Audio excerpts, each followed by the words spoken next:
arsennya, ini misal loh, ya, Hmm. diuji arsen. Nah, sementara artinya adalah sertifikat nanti yang keluar harus ada pengujian arsen.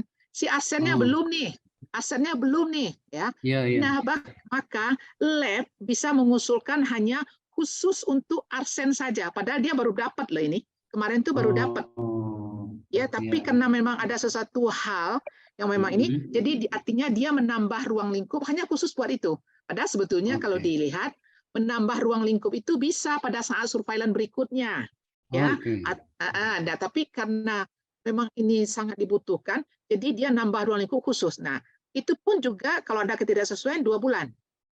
Oh, oh, 2 bulan. Nah, kemudian apalagi nanti ada re, ya.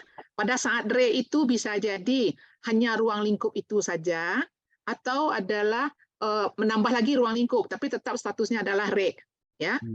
Maka lamanya 2 bulan.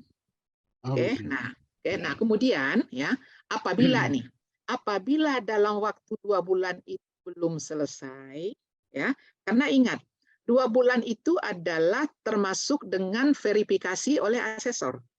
Jadi bukan berarti bahwa 2 bulan baru dikirim tindakan perbaikan, nanti diverifikasi oleh asesor, bukan itu. Jadi 2 bulan itu harusnya include dengan verifikasi asesor. Ya, nah kemudian apabila sudah terlihat ya, ini sepertinya udah 1,5 bulan loh ini, ya, tapi belum selesai.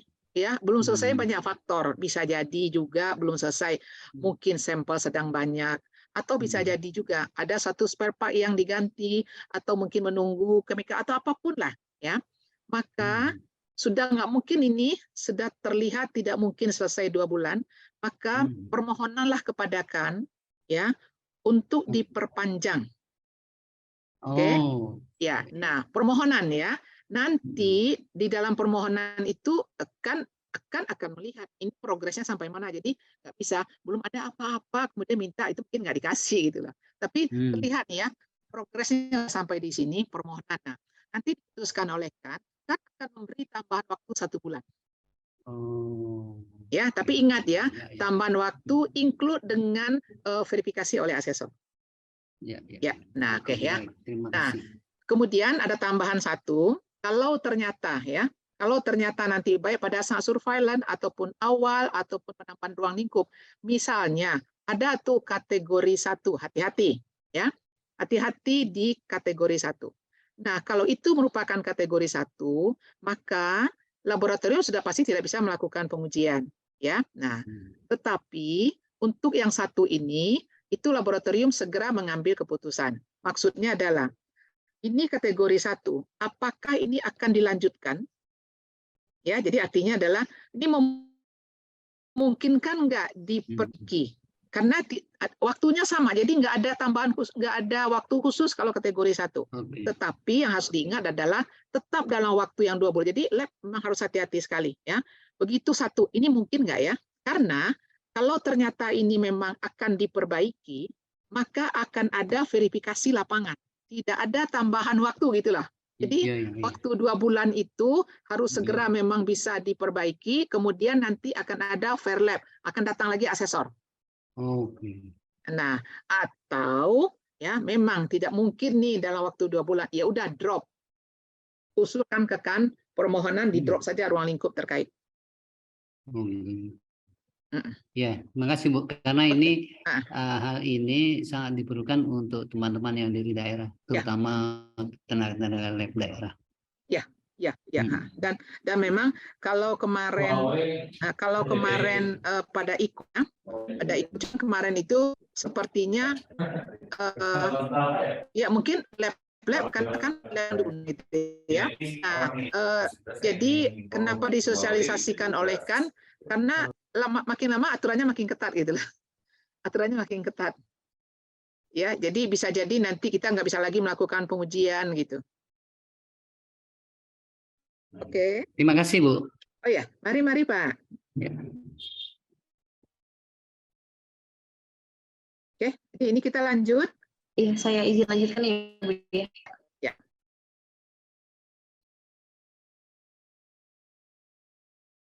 Ya, tadi kita sampai pengendalian. Ya. Ya. bagaimana bukan pengendalian, masih sistem kayaknya. Mundur lagi. Satu slide lagi. Ya, sistem manajemen dulu ya. Nah, jadi tadi kan untuk dokumentasi sistem manajemen ya, semua ini adalah opsi A.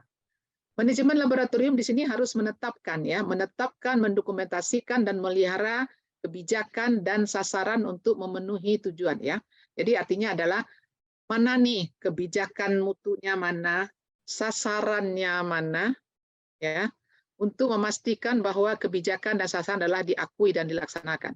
Jadi lab memang harus menetapkan mana nih sasaran mutunya, kebijakan dulu ya. Kemudian nanti sasarannya apa? Sasaran memang sesuatu yang harus dituju, yang akan dicapai.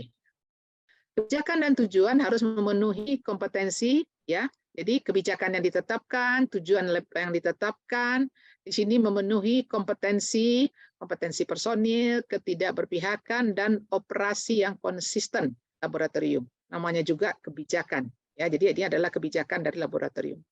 Kemudian manajemen laboratorium harus memberi komitmen ya terhadap pengembangan dan implementasi sistem manajemen dan untuk terus meningkatkan efektivitasnya. Dari awal sudah dikatakan bahwa continual improvement, ya peningkatan terus-menerus harus dilakukan oleh laboratorium. Untuk itu makanya di dalam sistem manajemen ini dia didokumentasikan, menetapkan kebijakan dan sasaran mutu, kemudian harus memberikan bukti komitmen ya terhadap pengembangan apa yang dilakukan, bagaimana mengimplementasikan sistem manajemen ini ya untuk peningkatan efektivitas terus-menerus. Lanjut. Semua dokumentasi ya itu adalah baik itu kan karena tadi dikatakan di dalam standar ini mungkin ada sebagian yang penting itu adalah prosesnya gitu ya. Jadi semua dokumentasi, ya, proses ataupun sistem yang terkait dengan pemenuhan persyaratan dokumen ini harus disertakan, direferensikan atau terkait ya. Jadi artinya di dalam dokumen nanti kan dokumen ini ada ada dokumen internal, ada dokumen eksternal, kemudian dokumen pun nanti mungkin juga ada apa istilahnya apapun, apakah masih menggunakan panduan mutu atau sudah tidak lagi atau menggunakan manual mutu, mungkin ada prosedur, mungkin ada IKA atau apapun lah ya, maka lab harus mendokumentasikan ya. Lab nanti harus menyampaikan apa saja dokumen yang tersedia di laboratorium. Nah, semua personil yang terlibat di dalam kegiatan laboratorium harus memiliki akses ke bagian-bagian dokumentasi sistem manajemen dan informasi terkait. Oke ya. Jadi tadi kan dikatakan apa saja dokumen yang ada. Oke. Kemudian personil yang terlibat dalam kegiatan. Artinya personil ini kan mulai dari, kalau saya mulai dari bawah nih, personil pengujian ya. Mungkin ada teknisi mungkin peralatan ya. Ada nanti personil yang manajemen. Pokoknya semua personil yang terlibat dalam kegiatan laboratorium itu harus punya akses ke dokumen ya. Tinggal nanti diatur ya punya aksesnya ini seperti apa ya, apakah misalnya kalau saya rinci nih si personil ada dalam laboratorium, ada manajemen laboratorium, pimpinan puncak berarti kan yang paling tinggi. Apakah pimpinan mulai dari pimpinan puncak maaf, kemudian nanti mungkin ada yang pegang mutu, ada yang pegang teknis, ada analis lah istilahnya mungkin, atau ada teknisi yang melakukan pengujian, mungkin ada penyelianya atau apapun istilahnya. Oke, apakah itu diizinkan, bukan diizinkan, apakah lab memang menetapkan bahwa kalian semua bisa punya akses ke semua dokumen? Nggak ada yang bisa ngatur, maksudnya itu kita lab manajemen lah yang menetapkan ya, atau masing-masing personil ya atau masing-masing personil terkait memiliki masing-masing akses yang sesuai. Sebagai contoh misalnya, untuk yang analis kita yang tugasnya adalah melakukan pengujian di laboratorium, maka sudah pasti dia harus memiliki akses ke dokumen metoda ya, metodenya bisa jadi metodenya itu mungkin dia menggunakan standar metode, menggunakan AOAC atau menggunakan IKA, ya. Pokoknya dia harus punya akses ke dokumen terkait karena itu yang dia butuhkan. Oke. Kemudian bagian manajemen misalnya yang mutu, ya, bagian mutu nih. Bagian mutu adalah dia akan punya akses hanya dokumen sampai prosedur. Mungkin buat mereka bukan tidak perlu, ya, artinya begitu berkepentingan standar metode dia pegang, ya, atau AOAC. Jadi artinya adalah memiliki akses ke bagian dokumen yang terkait. Nah, lab menetapkan bisa juga adalah bahwa pokoknya kalian punya akses ke semua dokumen, monggo silakan. Tapi sudah ada ketentuannya, ya. Jadi nanti ini adalah juga terkait nanti dengan memiliki akses, apalagi sekarang di standar yang sekarang kan sudah paperless, ya, sudah bisa kita paperless, sudah tidak perlu lagi hard copy, mungkin bisa jadi semua dalam bentuk e-file, ya. Nah, apakah memang diizinkan semua, ya, semua dokumen kalian punya akses, diberikan semua bebas password, silakan, ya. Nah, kemudian laboratorium harus mengendalikan dokumen internal dan eksternal yang berkaitan dengan pemenuhan standar. Oke, ya, jadi karena apa? Dokumen ini ada yang internal, kemudian ada yang eksternal. Next. Nah, berikutnya, bagaimana mengendalikan dokumen? Nah, ya. Laboratorium harus mengendalikan dokumen, ya, semua dokumen baik internal ataupun eksternal yang berkaitan dengan pemenuhan. Oke, jadi harus ada, makanya termasuk yang tadi kan yang saya jelaskan, bagaimana mengendalikan dokumen, ke siapa dokumen ini didistribusikan, ya. Kemudian nanti kalau misalnya semua dalam bentuk e-file, berarti password akan dipegang oleh semua, atau mungkin password adalah masing-masing. Nah, kemudian nanti kalau misalnya dokumen ini ada revisi dokumen, bagaimana nanti mau merevisi dokumen dan seterusnya. Ya.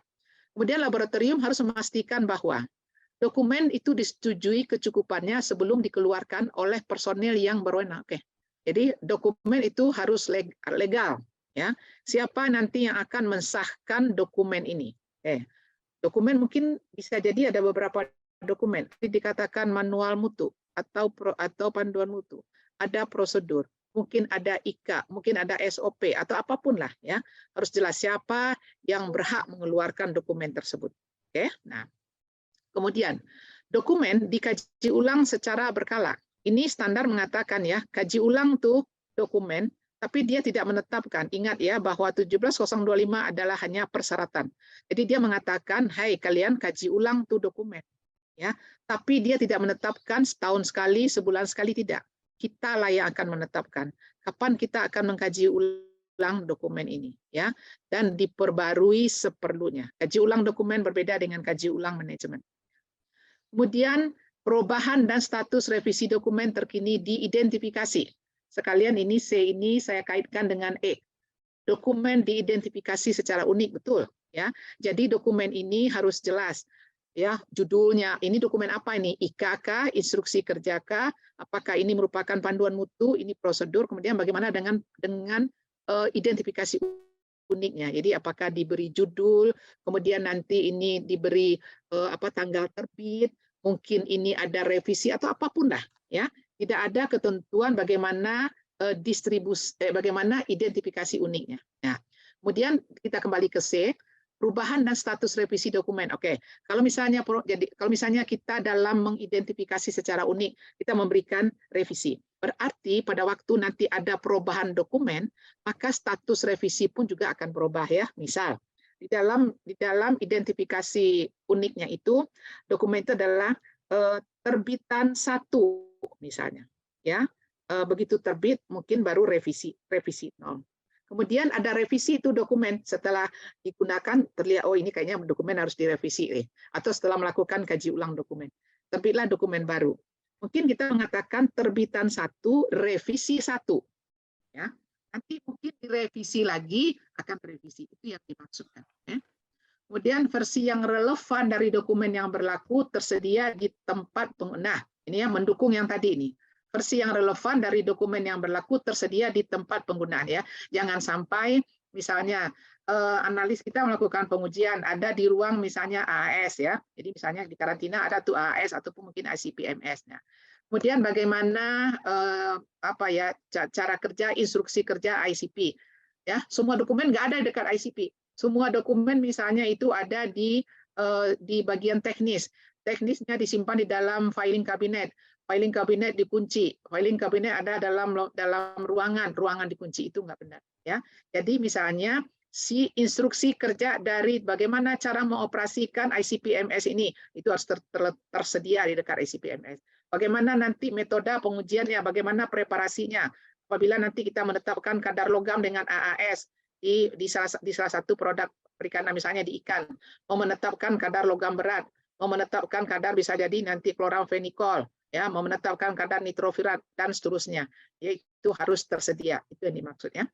Penggunaan dokumen kadaluarsa dicegah, diidentifikasi dan disimpan untuk tujuan tertentu. Jadi untuk yang dokumen-dokumen yang sudah direvisi berarti ada dokumen yang kadaluarsa, boleh dikatakan kadaluarsa, diberilah tanda yang kemudian mungkin perlu disimpan untuk keperluan tertentu. Mungkin bisa jadi mungkin bakal ada pemeriksaan, ya. Jadi disimpan untuk dalam waktu yang tertentu. Next. Bu. Ya. Yuk. Ya, mumpung baru lewat Bu tadi tentang kaji ulang dokumen Bu. Ya.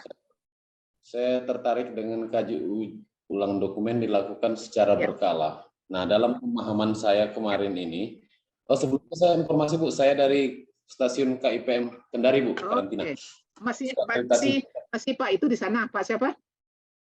Pak Yang Amdali, pindah dari bawah, siapa? Ya, Pak Amdali Aditama Bu. Masih. Pak siapa namanya? Pak Amdali Bu. Salam ya. Oke, siap Bu. Beliau kayaknya ikut juga. Siap Bu, saya hadir Bu. Aduh Pak, aku masih ingat Bapak deh. Iya Bu. Kan waktu ke sempat ke bawah juga ya Bu ya. Waktu ke bawah iya. Ini anaknya sekarang sudah hampir selesai spesialis. Ya, Kan, syukur kalau gitu Bu. Ya, anak saya kan waktu itu di sana di bawah aku ingat. Syukur. Kemudian saya tanya Bapak udah pindah ke bawah. Oke Pak. Ya monggo. Saya lanjut Bu. Silakan Bu. Ya. Kaji ulang dokumen Bu dilakukan secara berkala atau sesuai kebutuhan. Nah ini pengalaman saya mungkin clear. Berkala ini dalam pemikiran saya dalam 1 tahun itu wajib gitu harus ada. Jadi makanya kemarin di panduan mutu bahkan di prosedur kami mengisyaratkan bahwa dilakukan setiap semester kan Bu. Nah ini memberatkan saya juga karena jika tidak ada revisi, tidak ada update atau apa segala macam Bu. Nah, saya laporannya jadi kosong, jadi hanya halaman depannya saja, tapi tidak ada dokumen yang dilakukan revisi. Nah, ini saya mohon pemahaman, apakah berkala ini pemahamannya boleh sampai batas waktu yang tidak terhingga, tapi berkala gitu. Misalnya setiap 3 tahun kah, setiap 5 tahun kah, atau sesuai kebutuhan. Nah, itu. Terima kasih, Bu. Oke, ya. Ini sama nanti dengan tinjauan manajemen, sama nanti dengan audit internal. Ya. Jadi, kan tadi saya katakan bahwa ISO ini adalah hanya requirement saja, ya. Dia mengatakan bahwa, hai Anda secara berkala lakukanlah kaji ulang dokumen secara berkala ya. Nah, maka kitalah yang menetapkan, ya. Kita yang menetapkan frekuensi waktunya yang jelas. Jangan dikatakan aslinya gini, seperti Bapak tadi katakan ya, kami setiap semester. Saya boleh katakan itu adalah menjerat leher sendiri. Ya, kita sendiri yang persulit diri sendiri bahwa dokumen ini setiap semester.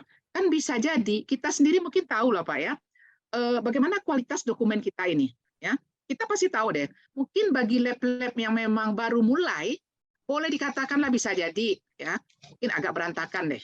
Tapi kalau lab yang memang sudah advance nih, ya, sudah diakatasi dari zaman bahla, ya. Nah, makanya kita menetapkan ini kapan sih ya? Kita tetapkanlah. Jadi jangan abu-abu, ya. Boleh. Kita sudah merasa ini bahwa dokumen kita sudah baik, ya. Mungkin bisa jadi kita tetapkan 2 tahun sekali atau 1 tahun sekali. Jadi menetapkan, ya. Dan dalam menetapkan pun juga jangan jangan ngambang gitu loh. Nah, itu. Jadi memang harus ditetapkan, karena ISO kan hanya mengatakan berkala, dan kita lah yang tahu, kita yang menetapkan nih. Ya, yang logik juga. Ya, mungkin ya bisa jadi begini misalnya nih, ya, saya tetapkan aja 5 tahun. Kan nggak logik juga itu. Nggak mungkin dokumen nggak ada perubahan. Oke, apa ya? Sedikit lagi. Ya, monggo. Monggo. Apakah memungkinkan kalau untuk kami katakan bahwa kaji ulang dokumen dilakukan setiap 2 tahun atau jika ada perubahan? Ya. Ini kan tak mengikat, jadi kapanpun ada perubahan, tapi paling maksimal dilakukan dalam 2 tahun. Ya, itu lebih baik. Jadi maksudnya menjelaskan ya, artinya adalah 2 tahun kita ya oke lah kita kaji ulang dokumen ya. Tapi kalau begitu melihat ya, kita melihat ini kayaknya perlu direvisi lah. Nah, kita udah pagarin dulu kan? Kita udah pagarin bahwa jika diperlukan ya kita lakukan kaji ulang. Itu lebih baik, Pak. Ya, terima kasih, Bu. Oke, ya. Ya, lanjut ya.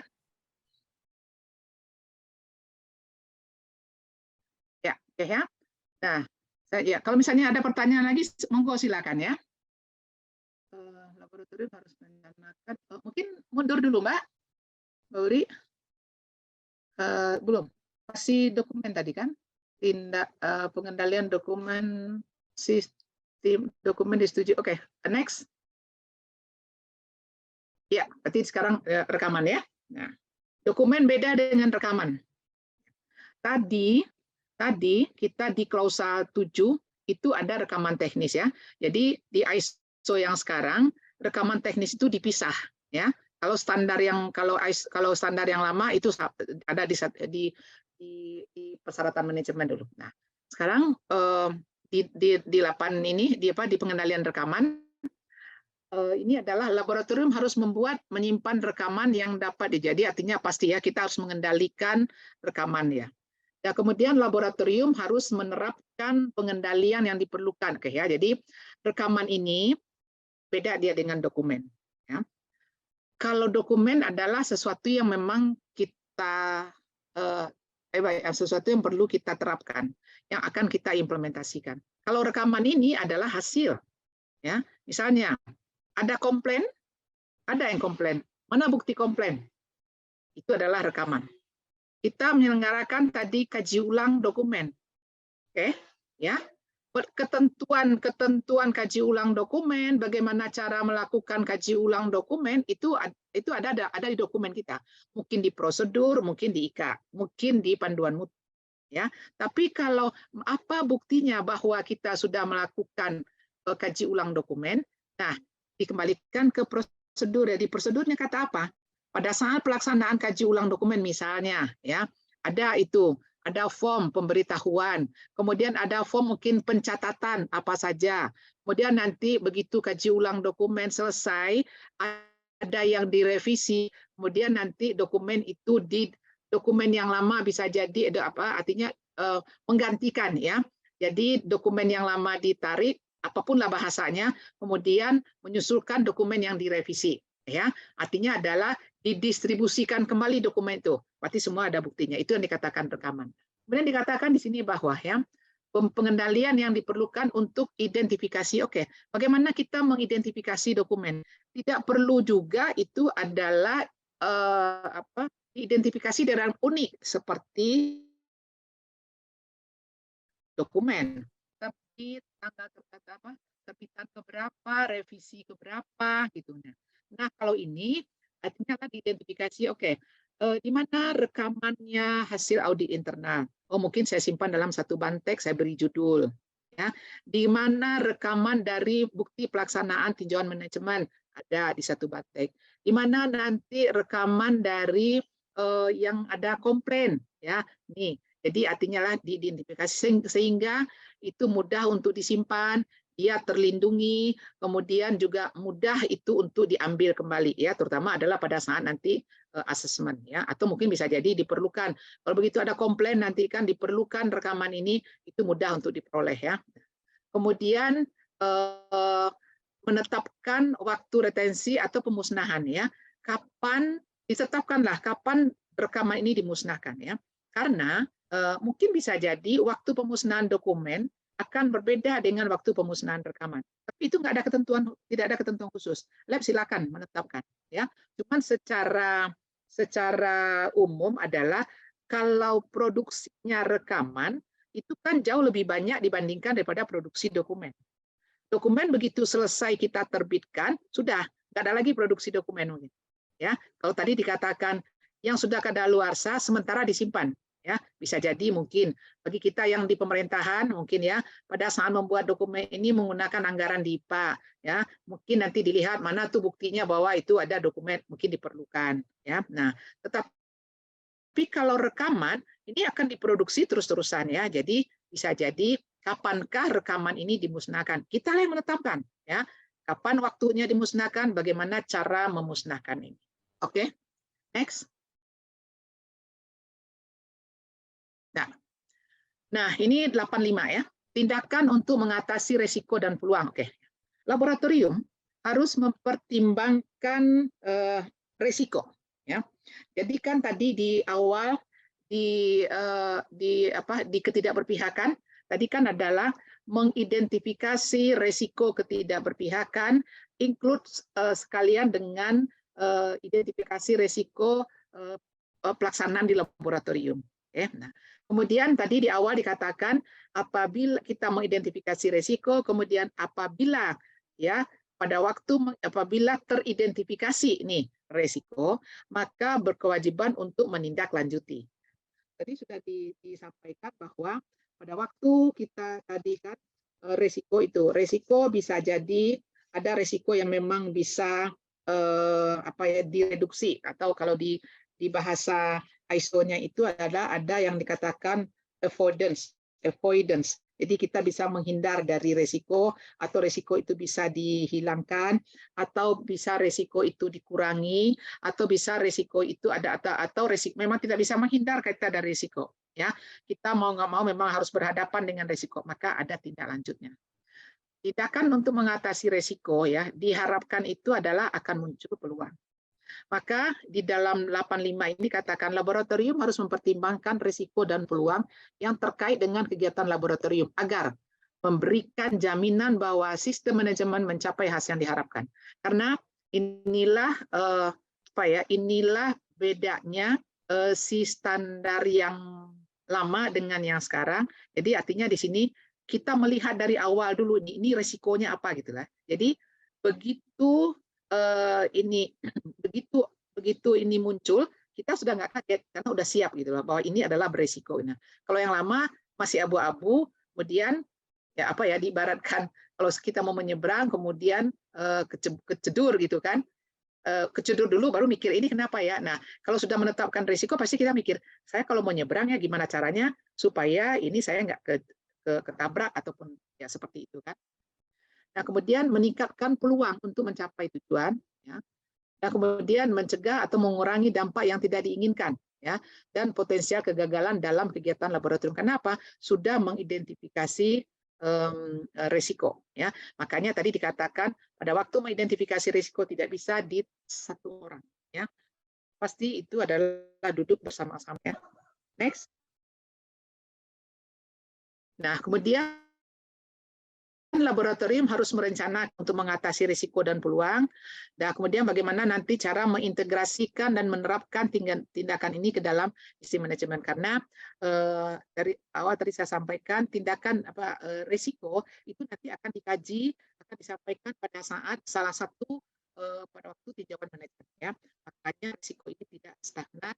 Pasti risiko ini adalah berubah ya. Begitu risikonya misalnya bisa dihilangkan, mungkin bisa jadi akan muncul risiko baru ya. Nah, next. Nah, ya. Nah, laboratorium mampu peluang untuk ya. Nah, sekarang kita lanjut ke ini peningkatan di sini. Laboratorium di sini harus laboratorium harus mengidentifikasi dan memilih peluang untuk perbaikan ya. Tadi dikatakan ada 3 konsep tadi kan ya. Dalam peningkatan atau continual improvement ya. Peningkatan yang dilakukan terus-menerus ya. Jadi laboratorium itu harus mengidentifikasi dan memilih peluang apa ya untuk bisa dilakukan perbaikan ya dan melakukan tindakan yang diperlukan. Kemudian laboratorium harus mencari ya. Di dalam peningkatan ini kita harus mencari umpan balik ya. Tujuannya adalah umpan balik ini bisa mengetahui apa kelebihan lab kita, apa kekurangan lab kita ya. Nah, di dalam nanti mencari umpan balik ini ya, kembali lagi seperti yang tadi. Standar hanya mengatakan lab harus mencari umpan balik ya, baik positif ataupun negatif. Bagaimana mencari umpan balik nggak dibahas di standar ya. Kitalah yang nanti akan menerapkan cara apa, mungkin bisa jadi dengan cara memberikan kuesioner ya, memberikan kuesioner, kemudian nanti intinya adalah kita bisa mendapatkan informasi kelebihan lab kita itu adalah ini, kekurangannya ini, dan kemudian umpan balik ini ya bukan hanya sekedar didapatkan dari misalnya dari kuesioner, tetapi harus dianalisis ya. Maka dari situlah nanti diterapkan, oh ternyata kekurangan kita inilah ya, berarti harus ditingkatkan. Kelebihan kita ini ya, berarti harus dipertahankan. Ya, next. Ya, tindakan korektif ya. Ketika terjadi ketidaksesuaian, ya, ketidaksesuaian banyak hal. Ya, bisa jadi hasil uji proficiency lah, mungkin nanti dari ketidaksesuaian di hasil audit internal, ya. Maka laboratorium harus tanggap ya terhadap ketidaksesuaian, dan jika dapat dilakukan mengambil tindakan untuk mengendalikan dan memperbaikinya untuk mengatasi konsekuensinya ya. Jadi di dalam tindakan korektif ini itu adalah bahwa dalam menindaklanjuti nanti ketidaksesuaian ya. Di sini dikatakan di B ya, mengevaluasi kebutuhan tindakan untuk menghilangkan penyebab ketidaksesuaian agar tidak terulang. Nah, sama dengan ini kan pasti labnya Ibu Bapak udah expert, udah advance sekali kan ya, di audit oleh kan. Ya. Dalam menindaklanjuti ketidaksesuaian, maka kita mengidentifikasi adalah akar penyebab. Apa sih penyebabnya ini? Oke. Nah, itulah yang harus diidentifikasi. Kenapa kita menyatakan di sini menghilangkan penyebab ketidaksesuaian? Jadi dicari, diidentifikasi terlebih dahulu apa nih penyebabnya. Ya, yang tahu penyebab lab, kita yang tahu penyebabnya. Ya. Nah, ada kan teori kalau misalnya sulit ya, ini penyebabnya apa nih? Harusnya kalau bagi lab-lab yang memang sudah sering diaudit sudah nggak sulit lagi ya. Tapi kalau misalnya masih mengalami kesulitan, gunakanlah 5Y. Ya, nah intinya adalah mengidentifikasi penyebab. Ya, nah kita dapat nih penyebabnya, maka penyebab itu dihilangkan kan untuk menghilangkan penyebab. Jadi kalau di dalam menindaklanjuti ketidaksesuaian, diidentifikasi penyebab, ya, kemudian penyebab yang teridentifikasi dihilangkan. Artinya itu adalah ditindaklanjuti. Ya, sebagai contoh misalnya, ada ketidaksesuaian, belum tersedia prosedur atau salah satu prosedur lah ya, belum tersedia prosedur jaminan mutu hasil pengujian. Misalnya. Berarti kan ketidaksesuaian itu. Oke, dicari penyebabnya apa ya? Ya, dicari diidentifikasi misalnya teridentifikasilah, oh memang kayaknya kita ini sudah 3 tahun nggak pernah ya kaji ulang dokumen, balik lagi kaji ulang dokumen. Ya, oh berarti penyebabnya adalah ya belum konsisten laboratorium melakukan kaji ulang dokumen. Ya, karena tidak konsisten melakukan kaji ulang dokumen, maka nggak ketahuan bahwa ada satu prosedur yang nggak ada. Oke, pastikan tindak lanjutnya ketidaksesuaian adalah membuat prosedur. Ya, kalau dikatakan koreksi. Nah, kalau nanti di sini penyebabnya adalah karena tidak konsisten melaksanakan kaji ulang dokumen. Itu dihilangkan, artinya ditindaklanjuti. Tindaklanjutinya adalah lakukanlah kaji ulang dokumen. Oke. Nah, diharapkan adalah di sini dengan mengidentifikasi penyebab itu adalah tadi tidak konsisten, maka ke depannya ya kita lakukan kaji ulang dokumen sekarang, maka ke depannya akan melakukan kaji ulang dokumen seperti yang tadi. Kami sudah menetapkan sekarang bahwa kaji ulang ditetapkan 2 tahun sekali ya, dan apabila diperlukan ya akan mengkaji ulang dokumen. Oke, itu yang dimaksud di sini. Ya. Jadi tujuannya adalah supaya ada ketidaksesuaian ya, ditindaklanjuti. Kemudian jangan sampai ketidaksesuaian itu muncul lagi di waktu yang maksudnya di waktu yang lain. Jadi harusnya kalau sudah ditetapkan penyebabnya, maka harusnya tidak ada lagi ketidaksesuaian ini karena telah diidentifikasi penyebabnya. Next. Nah, kemudian berikutnya adalah melakukan tindakan yang dibutuhkan, mengkaji ulang keefektifan tindakan perbaikan yang diambil, memperbarui bisa jadi memperbarui resiko dan peluang yang ditentukan, ya, melakukan perubahan pada sistem manajemen, kemudian tindakan korektif harus sesuai dengan dampak ketidaksesuaian, dan kemudian laboratorium harus menyimpan rekaman sebagai bukti. Ya, pasti rekaman semua ini harus disimpan ya. Next. Audit internal ya. Nah, laboratorium harus katanya kan ya melakukan audit internal sama pada interval yang direncanakan. Berarti ya kalau kita merencanakan pasti keluar dong frekuensinya. Ya, bukan berarti mengambang. Laboratorium melakukan audit internal sembari nggak tahu kapan. Ya. Jadi di sini direncanakan. Bagaimana kita merencanakan kapan nih? Apakah dikatakan audit internal ini adalah 1 tahun sekali atau 6 bulan sekali? Kitalah yang menetapkan. Ya. Nah, interval ini pasti ya, pasti pada waktu menetapkan interval harus ada dasarnya ya. Dasarnya misalnya nih, ruang lingkup kita banyak, ya akan berbeda misalnya dengan laboratorium ya. Pernah laboratorium personilnya cuma 3 orang, ya. Pengujiannya adalah hanya pH sama asam sitrat. Itu sebetulnya laboratorium internal, ya, di mana bahan baku yang akan dikirim ke pabrik, ya, dicek dulu oleh lab ini, itulah masih dalam satu perusahaan. Nah, itu kan mungkin juga nggak, ya aslinya audit internal bisa lah kali ya, mungkin dia setahun sekali. Tapi kalau misalnya, ya, kalau misalnya ini adalah, ya mungkin bisa jadi juga dia lebih dari setahun kan.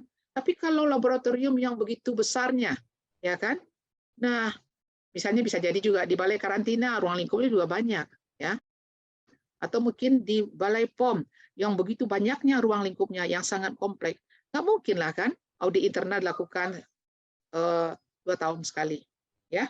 Jadi pasti ada dasarnya buat kita menetapkan interval yang direncanakan untuk memberikan informasi mengenai apakah sistem manajemennya ini sesuai dengan, ya, tujuan kita audit kan adalah untuk menyesuaikan apakah masih sesuai dengan persyaratan laboratorium itu sendiri, masihkah, ya. Jadi kita akan memberikan informasi kepada manajemen bahwa ini sistemnya itu masih sesuai, ya. Kemudian masih menerapkan, ya, masih diterapkan dan dipelihara. Artinya adalah walaupun ini audit internal, ya, tetapi artinya kan ini dilihat, ya, dilihat masihkah sesuai, ya, semua ini. Karena pada waktu pelaksanaan audit internal itu berdasarkan kepada semua klausal yang ada di ISO, ya. Next. Nah, laboratorium harus, ya, pada audit internal, lab itu harus punya perencanaan, ya. Kemudian menetapkan, nah, ada kan di sini katakan punya perencanaan, ya, menetapkan, ya, melaksanakan.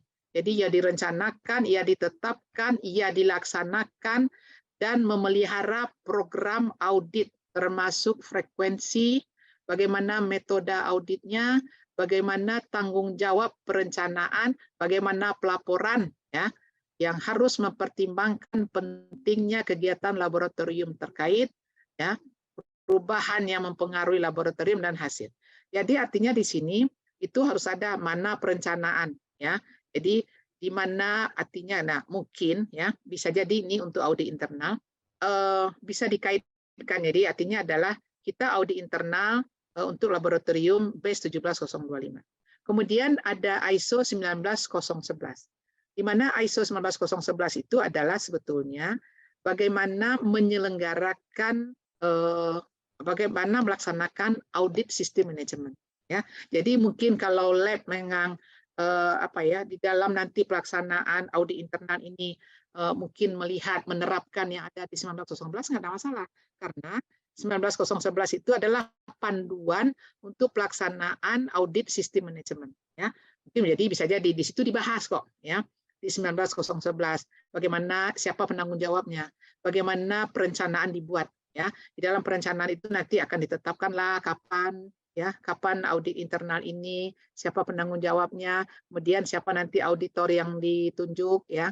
Dan kemudian nanti bagaimana frekuensinya kita terapkan setahun sekali, metodenya seperti apa, gitu ya. Nah, itu nanti ada di dalam perencanaannya. Kemudian berikutnya menentukan kriteria dan ruang lingkup audit pasti, ya. Jadi untuk audit ini nanti kan sudah ada auditornya, di dalam perencanaannya sudah ada, maka disampaikan ya kriteria dan ruang lingkupnya itu ini ya, karena bisa jadi kadang-kadang laboratorium dalam melakukan pengujian mungkin pengujian itu bisa jadi ada yang memang sebagian sudah diakreditasi, ada sebagian yang belum. Jadi dipastikan ya apakah memang ini semua diaudit, monggo silakan. Atau mungkin yang diaudit cukup adalah ruang lingkup yang terkait dengan kan, bisa di sana. Memastikan bahwa hasil audit dilaporkan ke manajemen, ya. Jadi artinya adalah bahwa buat manajemen ini diperlukan, ya. Dengan jadi diupayakanlah audit internal itu dari kita untuk kita, ya. Akan lebih baik kita sendiri yang audit, jangan orang lain yang audit, ya. Nah, tapi artinya tidak mengaudit diri sendiri. Maka di dalam hasil audit ini dilaporkan ke manajemen. Jadi manajemen punya kesimpulannya. Karena apa? Biaya akreditasi ini cukup mahal, ya. Jangan sampai misalnya ada nanti memang sesuatu yang memang tidak sesuai, ternyata tiba-tiba parah, ya. Nah, maka di sini itu adalah dilaporkan. Jadi artinya manajemen cukup nanti melihat ya bagaimana sih hasil audit ini. Apa kira-kira kesimpulannya? Maka perlulah di sini ditetapkan kualifikasi siapa yang layak menjadi auditornya. Kemudian menerapkan perbaikan dan tindakan perbaikan yang sesuai pasti, ya. Selesai audit internal, ada ketidaksesuaian, kemudian sesegera mungkin ditindaklanjuti, ya. Jadi jangan didiam. Kalau audit internal itu adalah harus segera ditindaklanjuti. Beda nanti dengan tinjauan manajemen. Kemudian menyimpan rekaman sebagai bukti. Oke, ya tadi ada rekaman, menyimpan bukti rekaman itu pelaksanaan program audit internal, ya. Next. Oke. Tinjauan manajemen. Manajemen laboratorium harus meninjau sistem manajemennya pada interval yang direncanakan, balik lagi, ya. Nah, bagaimana intervalnya ini, ya? Bagaimana dalam perencanaan kita? Pasti kita punya perencanaan, misalnya ini adalah setahun sekali, ya. Untuk apa? Memastikan kesesuaian, masih sesuaikah sistemnya, cukupkah, ya, efektifkah, ya. Kemudian termasuk kebijakan dan sasaran yang dinyatakan terkait dengan pemenuhan. Oke, next. Ya. Nah, masukan ataupun tinjauan manajemen harus direkam pasti, ya. Kemudian apa saja yang harus disampaikan pada saat tinjauan manajemen? Yang pasti tinjauan manajemen itu harus dipimpin oleh manajemen laboratorium yang tertinggi, ya, orang yang paling bertanggung jawab. Ya. Karena tinjauan manajemen ini tidak sering-sering, ya. Jadi kita menetapkan. Nah, apa saja yang disampaikan, ya? ISO sudah mengatur di sini. Adalah isu internal dan eksternal yang relevan dengan laboratorium. Oke, ya. Jadi ya manajemen pasti tahu, ya kan? Karena dia nanti melihat menatap ke depan, jadi tahu ini ya apa kira-kira isu eksternal nih yang ada di luar sekarang, ya, yang memang relevan dengan laboratorium. Kemudian mana sasaran sudah ditetapkan, ya? Bagaimana capaian sasaran, ya? Tercapaikah? Ya? Oh, mungkin tidak tercapai, dibahas, ya. Kemudian kesesuaian kebijakan, apakah masih sesuai nih? Sudah menetapkan kebijakan, ada prosedur masih sesuaikah? Ya. Kalau nggak sesuai mungkin perlu diperbaiki. Kemudian status tindakan dari tinjauan manajemen, oke, ya. setahun sekali, kemudian pelaksanaan di tahun 2022, maka melihat dulu tinjau manajemen tahun kemarin mana, ya. Karena pada saat pelaksanaan tinjau manajemen, ya, selesai pelaksanaan tinjau manajemen, kemudian nanti ada bagian yang memang perlu di follow up. Ada bagian yang memang hanya just information saja, ya. Nah, jadi kemudian bagian yang memang perlu di follow up, maka nanti di sana ada ya, ini di follow up harus sesegera mungkin, ya, atau mungkin bisa jadi ini mungkin nunggu anggaran dulu nggak apa-apa, mungkin nanti di bulan keberapa, ya, karena ini yang tadi saya katakan follow up untuk tinjauan manajemen itu adalah bagaimana kita yang menetapkan ini krusial apa tidak itu. Tapi kalau nanti audit internal tadi, pokoknya selesai pelaksanaan audit internal itu harus segera. Kalau tinjau manajemen tidak, tapi yang penting adalah begitu pelaksanaan tinjau manajemen di tahun berikutnya semua sudah selesai, ya. Jadi lab lah yang tahu mana yang krusial, mana yang tidak. Untuk itu makanya ditetapkan apabila ada yang perlu di follow up, maka perlu di sini ini PIC-nya ini ya. Oke. Waktunya kapan nih penyelesaian? Bisa lah mungkin 6 bulan, tengah-tengah tahun deh, ya. Atau enggak ini harus segera, ya. Jadi ditetapkan PIC-nya, kemudian nanti akan ada verifikasi. Kemudian status tinjau kemudian hasil audit internal, ya. Setelah melaksanakan audit internal semua sudah selesai, ya. Mungkin tidak ada yang perlu ditindaklanjuti. Kemudian bagaimana adakah tindakan perbaikan, ada yang tidak sesuai, ya. Kemudian asesmen oleh badan eksternal, oke. Mungkin bisa jadi tahun depan kita surveillance nih. Atau mungkin tahun depan kita oke, kalau mau ada tambah ruang lingkup, ada dibahas lah, ya. Kemudian perubahan volume dan jenis pekerjaan, ya. Oke, ya, jadi ada ini kayaknya kemarin itu banyak yang komplain loh. Komplainnya itu terutama adalah lama dalam memberikan dalam pelaporan hasil uji. Oke, kenapa ini? Karena apa? Volume pekerjaan makin lama makin banyak, ya. Kemudian sementara ini si Anu pindah, si Anu kemana? Ya, mungkin perlu tambahan personil. Ya, next. Ya, kemudian umpan balik pelanggan, ya. Mana hasil evaluasi umpan balik pelanggan, ya, yang tadi sudah dievaluasi, ya, sudah bisa menyimpulkan, ya, bagaimana kira-kira dari umpan balik ini, ya. Kemudian ada disampaikan pengaduan, adakah komplain? Ada, sudah selesai, sudah, ini reportnya. Kemudian efektivitas peningkatan yang diimplementasikan, oke, apa peningkatan kita nih? Apakah sudah diimplementasikan? Ya, bisa jadi misalnya peningkatan. Mungkin nanti bakal ada ketentuan baru, jadi diperlukan misalnya pengujian yang memang memerlukan alat bisa, jadi lab perlu merencanakan gitu kan, ya. Kemudian kecukupan sumber daya tadi, ya. Hasil identifikasi risiko, oke, dibahas mana risiko yang telah diidentifikasi ini, ya. Kemudian dari yang ditetapkan ini maksudnya perlu dimonitoring, dan kemudian bagaimana risiko ini. Oh, kalau risiko yang ini bisa dihilangkan, ya. Kalau yang risiko ini berkurang, kalau yang risiko ini tidak bisa, artinya kita harus berhadapan dengan risiko, ya. Tapi muncul risiko baru, bisa jadi itu akan berubah, ya. Kemudian faktor-faktor lain yang relevan seperti kegiatan pemantauan dan pelatihan. Oke, next. Nah. Ya, belum ya. Luaran dan tinjauan manajemen harus merekam semua keputusan, ya. Jadi semua keputusan tindakan yang terkait dengan, ya, jadi artinya rekamannya. Jadi makanya tadi dikatakan ada notulennya, ya. Nah, kemudian di dalam notulen itu akan lebih baik. Jadi ada yang memang misalnya ini mungkin akan lebih baik ya di tinjauan manajemen ini, mungkin masing-masing manajemen mempresentasikan mungkin ya program kerjanya apa, capaiannya seperti apa. Misal Mutu menyampaikan ya bahwa kemarin ini ikut UP, ya, ikut UP. Kemudian ikut UP ada itu ternyata ada yang outlier, ya. Tapi ini belum diinvestigasi, maka itu perlu ditindaklanjuti. Dan kemudian bisa jadi nanti mungkin bagian teknis report, ya. Kita menerapkan jaminan mutu sesuai dengan prosedur yang ditetapkan misalnya. Itu adalah salah satunya kita menggunakan CRM. Tapi telah beberapa bulan ini CRM-nya udah habis. Oke, sementara apa ya?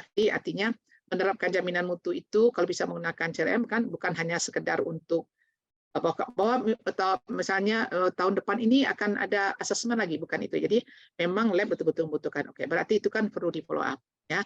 Nah, kalau misalnya tadi contoh dilaksanakan audit internal sudah semua udah oke, berarti tidak perlu ada follow up. Nah, maka luarannya itu nanti adalah mana yang perlu di follow up ya, siapa penanggung PIC-nya, kemudian kapan due date-nya. Oke. Nah, itu akan lebih baik itu di breakdown ya. Nah, jadi kan akan nanti artinya adalah luaran itu terlihat ya bagaimana efektivitas sistem manajemen disimpulkan. Kemudian peningkatan kegiatan laboratorium berkaitan dengan pemenuhan persyaratan. Oke ya, jadi ada rekomendasi nanti peningkatan apa ya. Kemudian penyediaan sumber daya yang dibutuhkan, bisa jadi kalau misalnya memang sebanyak yang komplain atau kesimpulannya ada diperlukan sumber daya nih ya. Sumber daya apa yang dibutuhkan. Kemudian kebutuhan yang diperlukan misalnya untuk perubahan ya. Nah, jadi kira-kira ini gambaran dari persyaratan manajemen. Untuk yang terakhir adalah tinjauan manajemen. Oke. Selesai? Oke. Silakan kalau misalnya masih perlu didiskusikan. Oh iya, siap. Ini saya izin menanyakan pertanyaan Pak Zikri, Ibu Vita. Ya. Ada di room chat, saya bacakan lagi aja ya Bu ya. Ya, oke. Untuk pertanyaannya, apabila ada syarat manajemen yang kurang sesuai atau ada beberapa yang belum lengkap, apakah bisa dilengkapi nanti setelah berjalan atau ketika sedang berjalan prosedur atau sistem lab tersebut? Begitu ya. Gimana kalau ada yang belum sesuai? Ya, kalau ada syarat manajemen yang kurang sesuai, atau ada yang belum lengkap, apakah bisa dilengkapi setelah berjalan atau ketika sedang berjalan prosedur atau sistem lab tersebut? Oh, oke. Boleh-boleh aja. Boleh-boleh aja. Ya, itulah maksudnya mungkin salah satunya adalah begitu kita mengimplementasikan, kemudian kita tahu ini kurang loh ini. Ini ternyata belum loh. Ya, nah itu tadi dia yang terkait dengan dokumen ya. Kan tadi ada kaji ulang dokumen. Kemudian tadi kan ada pernyataan bahwa udah tahu nih kita bahwa ini tuh ini ternyata belum lah ya. Nah, nggak usah nunggu 2 tahun kan? Boleh, boleh. Boleh banget. Itu yang harus lebih baik harusnya. Jadi ya lebih kan? cepat lebih baik ya Bu ya. Iya, jangan ditunggukan misalnya gini, udah tahu nih ya. Ya kadang-kadang mungkin ada yang nakal juga. Udah tahu nih nggak nanti aja lah selesai begitu asesmen juga sama akan diperbaiki. Nah, ya, harusnya kan nggak begitu ya. Jangan ditunggu asesmen. Kalau kita tahu nih bahwa ini tuh udah ya. Jadi kalau kita implementasikan kemudian kita tahu ini kurang ya kenapa nggak langsung? Tapi kan pasti mengikuti prosedur lah. Misalnya ya di dalam salah satu prosedur ya ternyata bisa jadi ini ya. Menurut kita kok nggak efisien banget ya prosedur ini. Bisa jadi mungkin ini terlalu berbelit-belit loh. Sehingga pada waktu kita implementasikan nggak sesuai. Nah, bisa jadi ya karena mungkin pada waktu awal kita membuat dokumen, kan bisa jadi yang buat dokumen bukan kita, mungkin pendahulu bisa juga ya. Nah, pada waktu membuat dokumen itu mungkin bisa jadi pemula ya. Pada waktu membuat dokumen pemula mungkin yang ingat di otaknya dia tulis. Ya. Nah, tetapi setelah kita implementasikan, ini kenapa ya? Dilapor ke sana, lapor minta persetujuan ini, lapor sana, lapor sini, lapor sana, lapor sini. Ini ngapain juga gitulah, ya. Nah, udah perbaiki. Nah, pasti dilihat dulu, oke, siapa sih yang bisa berwenang? Kita udah tahu nih ya. Ya, karena kita yang mengimplementasikan. Oke. Sepakatlah untuk memperbaiki. Nah, begitu diperbaiki, oke, bagaimana cara memperbaiki dokumen? Apakah boleh semua orang menyoret-nyoret dokumen? Ya, ikuti prosedur. Ini kalau misalnya dokumen. Boleh banget. Baik, siap. Terima kasih Ibu Vita atas jawabannya, Bu. Mungkin untuk diskusi lanjutannya boleh disampaikan via WhatsApp pada PIC terkait yang telah dihubungi sama pihak Petrolab.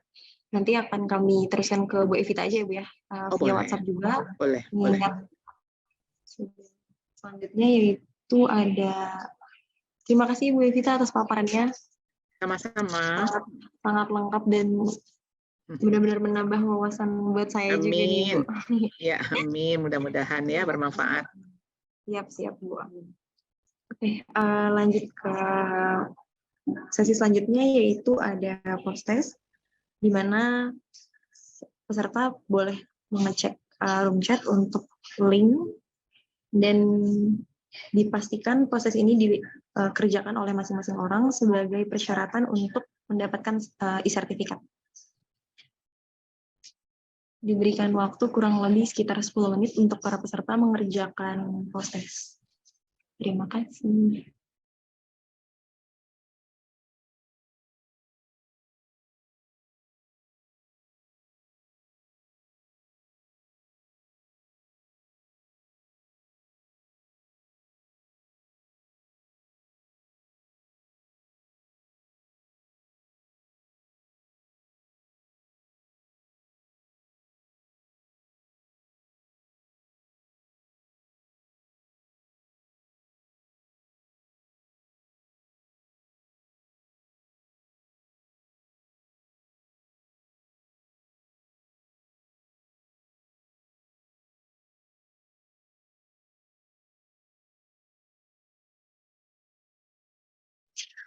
Untuk para peserta training hari ini jangan kemana-mana dulu karena masih ada post test dan kuis setelah ini, jadi masih ada hadiah dari kuis dan pengumuman 3 giveaway Imani, jadi jangan keluar dulu. Siapa yang beruntung?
diingatkan kembali untuk proses akan ditutup sekitar 3 sampai 4 menit. Jadi silakan untuk para peserta yang belum mengisi proses, harap mengisi proses terlebih dahulu sebagai persyaratan untuk sertifikat.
Selama menunggu teman-teman yang proses selesai, saya akan membacakan cara untuk join ke kuisnya ya, Ibu Bapak.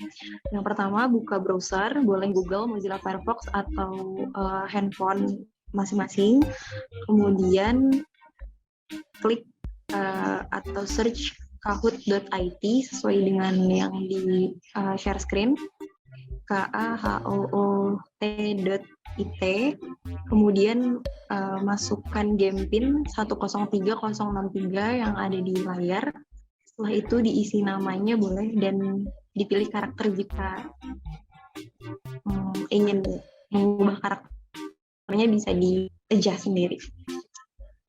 Jadi langsung aja klik atau masukkan kahoot.it.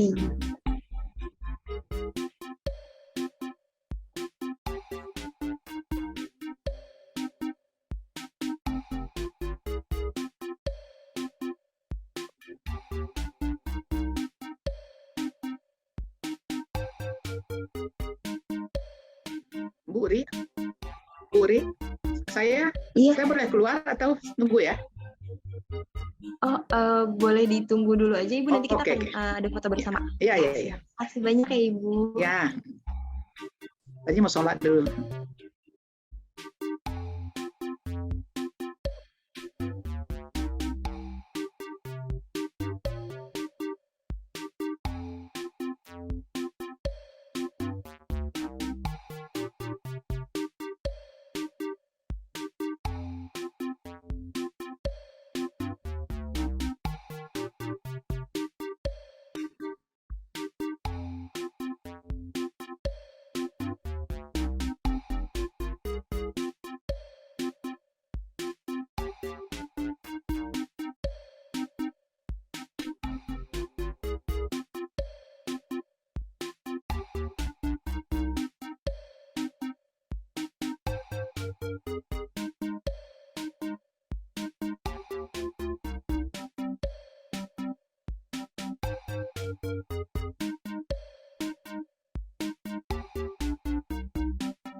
Baik, untuk prosesnya sudah ditutup. Kita lanjut ke acara berikutnya, yaitu kuis. Untuk Bapak dan Ibu yang ingin bergabung masih ditunggu beberapa menit lagi, kemudian kita akan mulai kuisnya.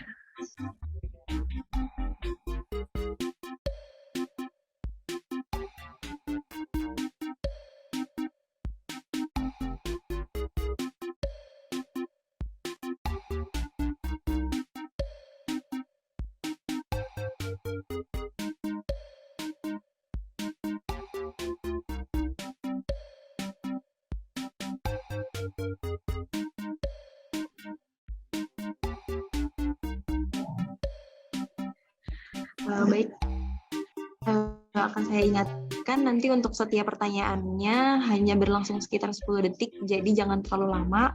Siapa cepat dan benar, dia bisa jadi pemenangnya nanti.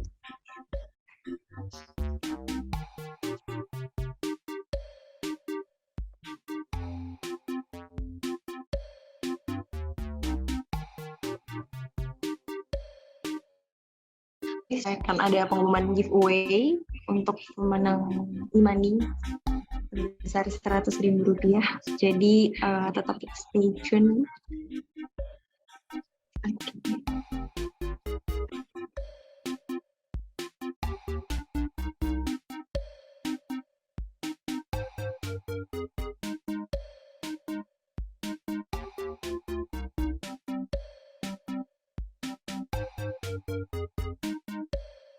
Satu menit lagi kita akan mulai kuisnya, jadi yang belum join boleh silakan masuk ke kahoot.it.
Oke, untuk kuisnya kita mulai sekarang ya.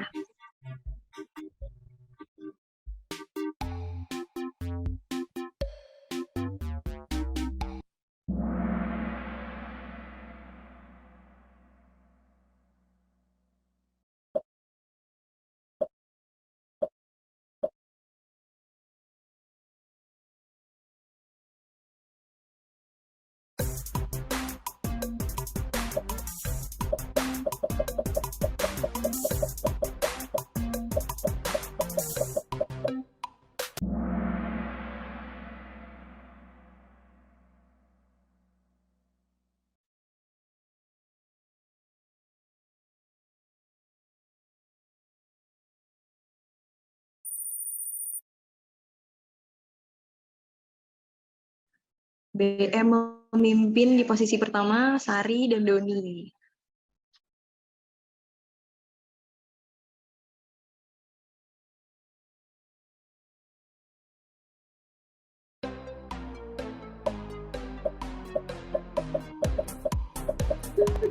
Tadi udah dipaparkan oleh Ibu Evita nih, kebijakan KAN U08.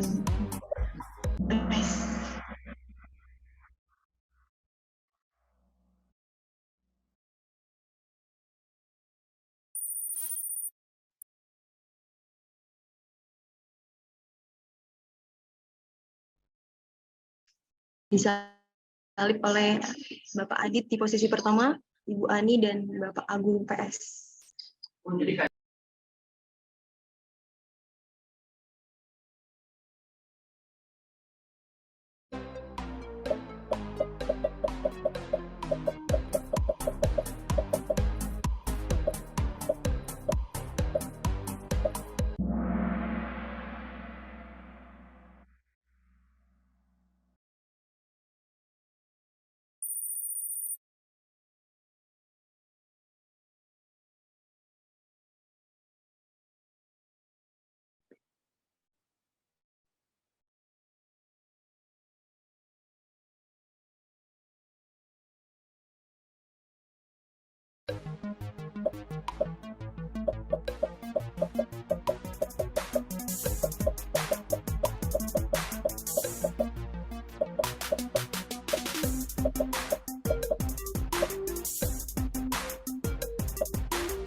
Ya, peserta hari ini pinter-pinter nih, keren.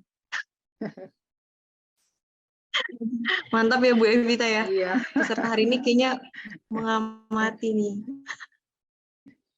Pengalaman juga. Iya bener Bu. Ya, last question.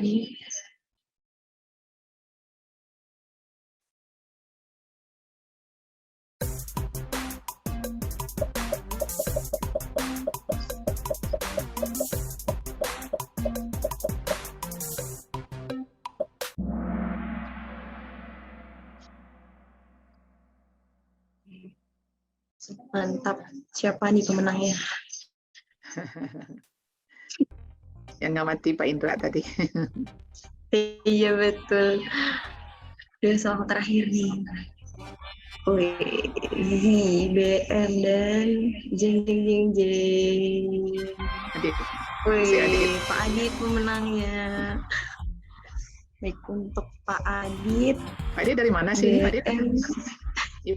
Oh ya nih, mungkin Pak Adit atau Pak BM dan atau Bu ZI boleh info nih, siapa nih kira-kira dari mana?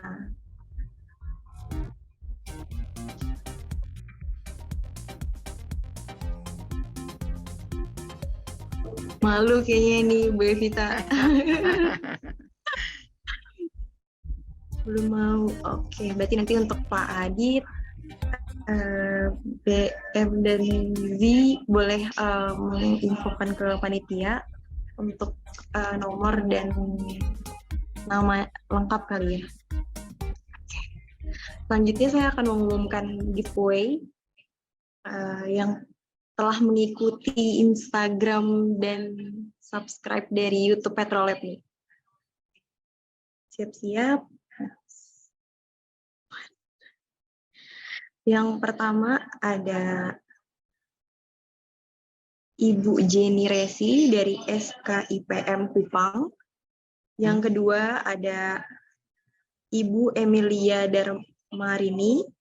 Kemudian yang ketiga ada Hidayatul Mustafidah. Untuk 3 nama tersebut selamat telah menang giveaway dan nanti akan diberikan hadiah oleh panitia. Silahkan menghubungi panitia yang menghubungi via WhatsApp. Nanti untuk hadiahnya akan kami kirimkan. Oke. Ya. Oke. Ya. Posisi 4 dapat apa Mbak? Dapat hikmahnya, bener banget nih Mas Fadli. Dapat hikmahnya dan dapat materi ya kayaknya harusnya. Oke, dapat doa semoga lancar surveillance-nya Mbak. Amin. Saya doain Mbak Liani semoga lancar.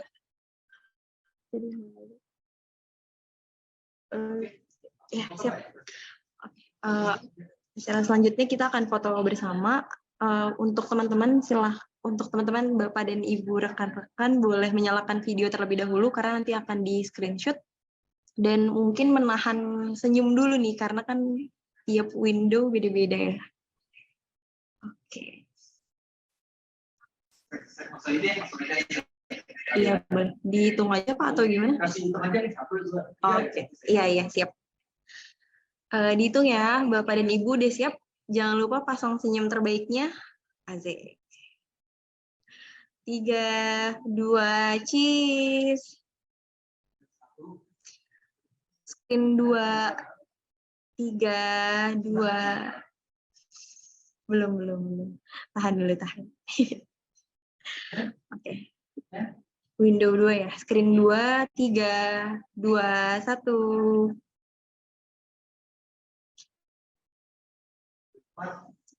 3 dulu, Pak. Oh, 3 ya. Oke, siap. Screen 4 sekarang. Senyum. 1, 2, cheese. Oke. Oke, screen terakhir. Jangan lupa senyum lagi. 3, 2, 1. Oke, siap. Terima kasih banyak Bapak dan Ibu yang telah hadir pada hari ini. Kita berikan applause online dulu nih untuk Bu Evita juga selaku pembicara hari ini yang telah memaparkan banyak informasi dan wawasan baru juga untuk saya mungkin ya terkait ISO 17025. Dan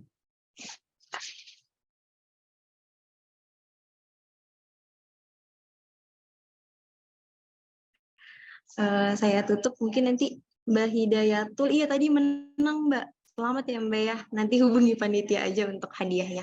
Dan saya ingatkan kembali untuk e-sertifikat, kemungkinan besar akan dikirimkan via WhatsApp, dan kemungkinan di hari Senin atau Selasa sudah bisa mendapat sertifikatnya. Oke.